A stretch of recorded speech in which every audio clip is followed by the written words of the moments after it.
The dog days of summer are actually a good thing. Just take a look at what went on in Santa Monica today. It's the second annual day of the Dog Festival, the largest festival for dogs in North America. Thousands of dogs and dog lovers packing Main Street, where the four-legged cuties got to play in the snow, surf, and swim. Looks like a fun time. Yeah, we'll have our story on a ghost tire in the next hour. Thanks for watching KCAL News at 8. KCAL News at 9 starts for you right now. Right now at 9, breaking news. The line fire in San Bernardino County exploding in size, forcing evacuations for multiple communities. Good evening, everyone. I'm Leslie Marin. And I'm Gio Insignares. Welcome to KCAL News at 9, streaming live on CBS News Los Angeles. Well, we want to get right to a phone call here. On the phone with us is Katie Curtis, a resident of Crestline. She also has family near Highland. Katie, first off, thank you so much for being with us. We appreciate the time. Just first thing off the bat is, how's the family doing? I want to know how everyone's doing, really, given how serious this fire is right now. We're okay. We are just trying not to worry and just be prepared and focus on being prepared. Yet your family in Highland, have they had to evacuate from their homes? None of my family has been involved in any evacuation, but just up here on the mountain, knowing that our nearby local communities have evacuated, we're just all a little edgy and on high alert. And that's certainly understandable. I'm curious, given where you're situated and given how much this fire is impacting, we see it on the footage from the mountains and that steep terrain. What does it look like from your perspective? Are you dealing with a lot of smoke? Are you seeing flames? What's it like from your vantage point? I cannot see the flames where I'm at, but we have had a very red, golden, smoky sky, and it smells very smoky. I mean, even in our house, there's just no escaping it.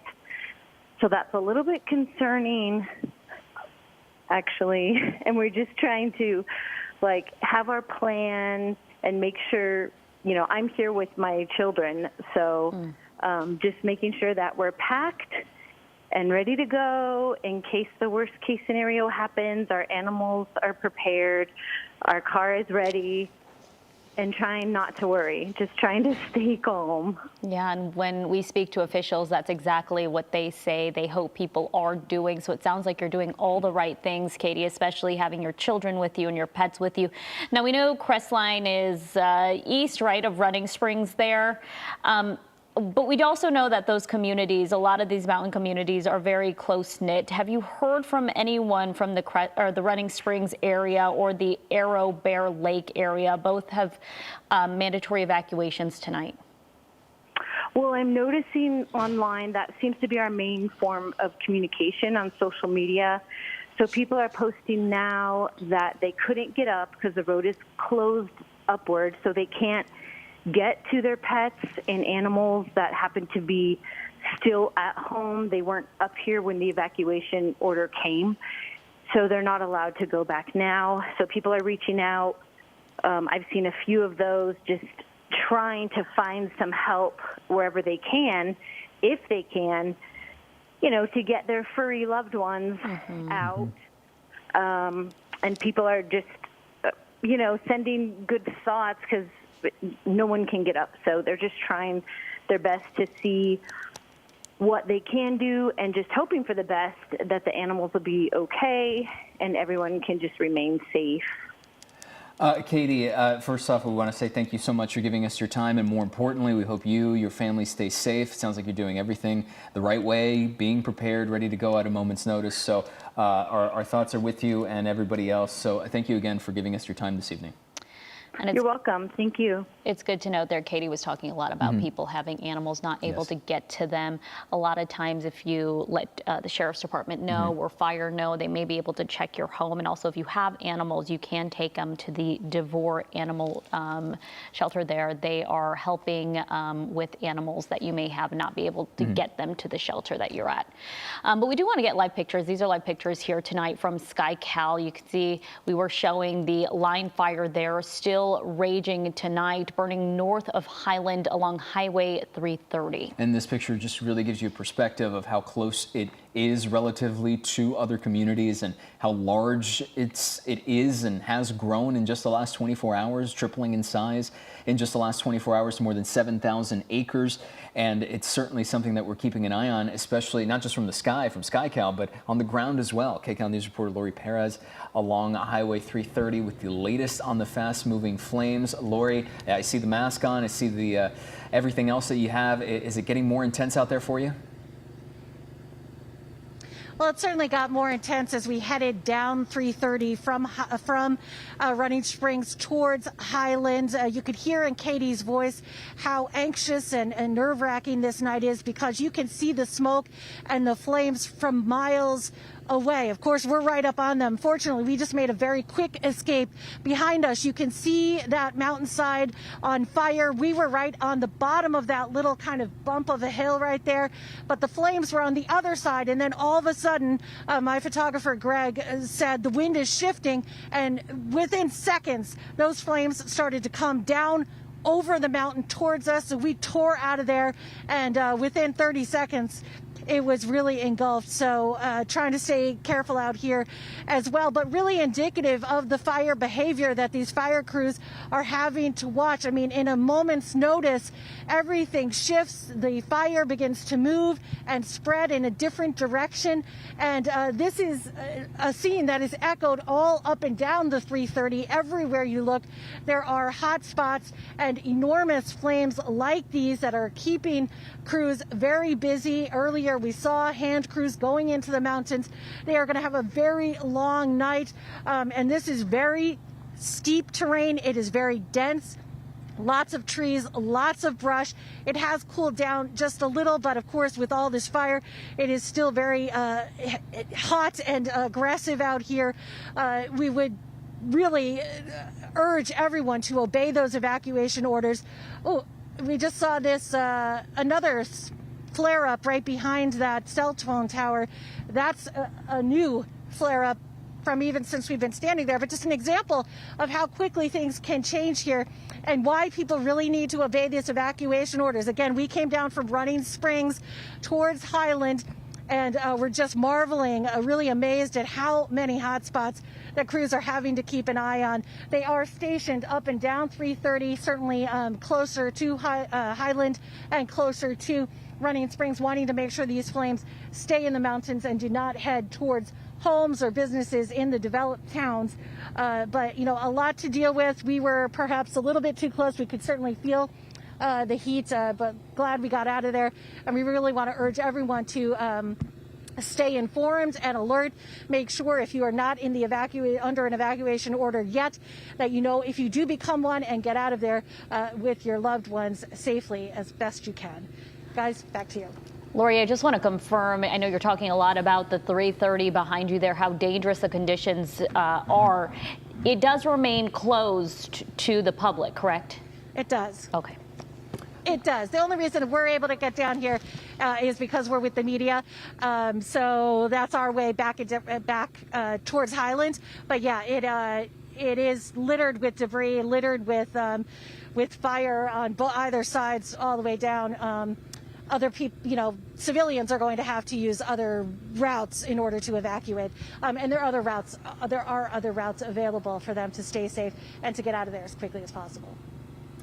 Lori, thank you so much for that update. We'll be sure to check back in as the evening progresses. In the meantime, we want to get back to those live pictures. Full screen from SkyCal. You see aircraft there at the top of in the middle of your screen, rather. It's a little difficult to see in the dark, but we are told that Chinook helicopters are flying at night, dumping some water. Additionally, the LA Fire Department sent engines and firefighters as well. And that's something with a slight contrast to what we were seeing earlier in the afternoon when those fire conditions were even more difficult. This is that video from earlier. You get a clearer picture of what was going on. But on top of all of that, and even tying into Lori's on the ground reporting, she was hearing thunder, we were confirming lightning strikes, and all of that coming from the fire sort of creating its own weather, as Danny also pointed out, in that limited the air response that this fire could get. Now at night, with that side of the weather sort of cooling down a little bit, the weather also cooling down, at least relatively, that's going to help in this overall firefight ever so slightly.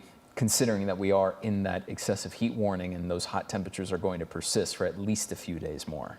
Yeah, we know with those firefighting helicopters there that we're watching in the night sky, they can carry up to 1,000 gallons. You know, they can also switch from firefighting to rescue immediately, and they're made especially for that nighttime flying, which is a great resource we have here in Southern California to be able to really gain the upper hand on many of these fires throughout the night. So that is the latest as we continue to get a look here on the left, a live picture on the right there, video from earlier today.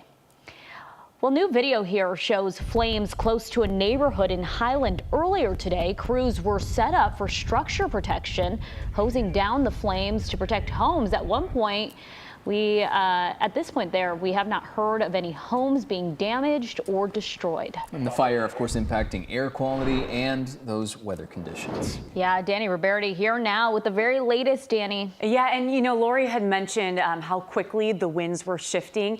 That is very usual with a fire that's behaving in this way, in that this fire is actually creating its own weather. And so when we start to see these fire clouds form because of how hot it is, well, what we notice from these pyrocumulus clouds is that we see really rapid wind shifts. And that's what makes it very hard to get this fire under control. On top of that, we could see a lot of lightning strikes. I'm going to break all that down for you, but I do want to talk about some of the conditions in Highland right now. So it's not as hot as it was earlier. We're in the low 90s. It is still toasty. It is still warm. I mean, it's 9 o'clock at night and we're at 92 degrees. Feels like 92. Relative humidity is getting a little bit better. It's about 24% right now, and it does look like we're going to see improvement tonight going into tomorrow morning. So we're looking at all of these things as little winds, but this is an intense and a massive fire. And on top of that, we're not dealing with wind in Highland. You're probably wondering why, because this fire has been able to intensify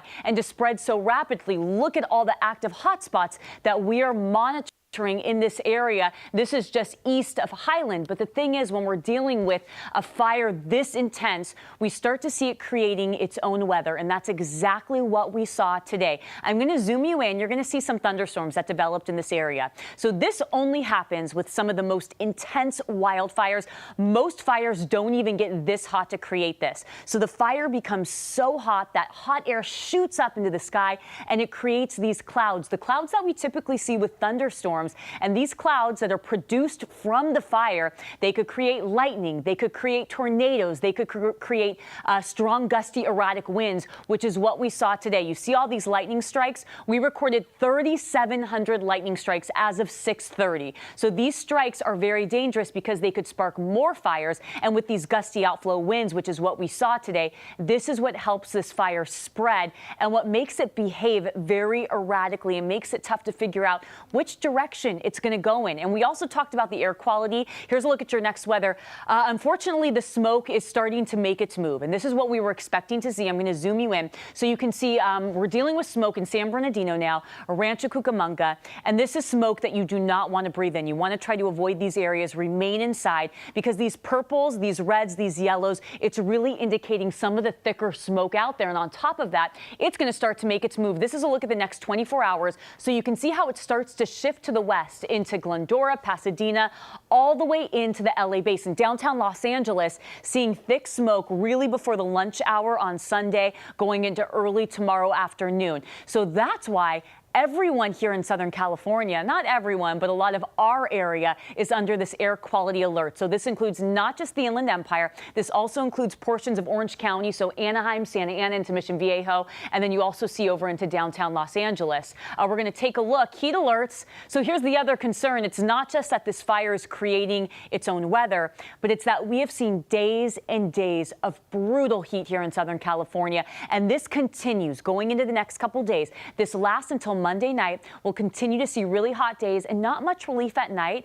Overnight, we're only really dropping into the 70s and 80s. And on top of that, the red flag warning that we've been talking about for days, well, it's been extended. It was supposed to expire tonight. It's not going to expire until Sunday night. Now, this is for our LA County, Ventura County mountains, Santa Monica mountains. This is something I want to show you. This is something that I feel a bit hopeful about going into tomorrow. We have this monsoonal moisture that's been moving in, and this is what's helping these thunderstorms fire up today. We're going to see that again wind tomorrow afternoon, and it does look like some of these storms could develop over towards San Bernardino into Highland, and this could potentially bring some more rain. Of course, this is an intense fire. It's a large fire, but anything helps. That's something we'll be watching closely, but potentially thunderstorms in that area going into tomorrow afternoon, you guys. Danny, thank you. Well, of course, we know these are fast-moving, dangerous flames, and it can be terrifying to face potentially losing your home. As you take a live look, this is live right now from the ground, from Lori Perez's shot. Still a very dangerous situation out there. Christopher Prater of the San Bernardino County Fire Department spoke with us in our last hour. He had 2 pieces of advice for anyone in the way of that fire. 1, be prepared. Have the things that you're going to need to evacuate. And don't forget about your pets. We do have an animal evacuation center set up also. That's at the DeVore Animal Shelter. That's located at 19777 Shelter Way in DeVore, California. And the second is, if we ask you to leave, please leave. This does a couple of things.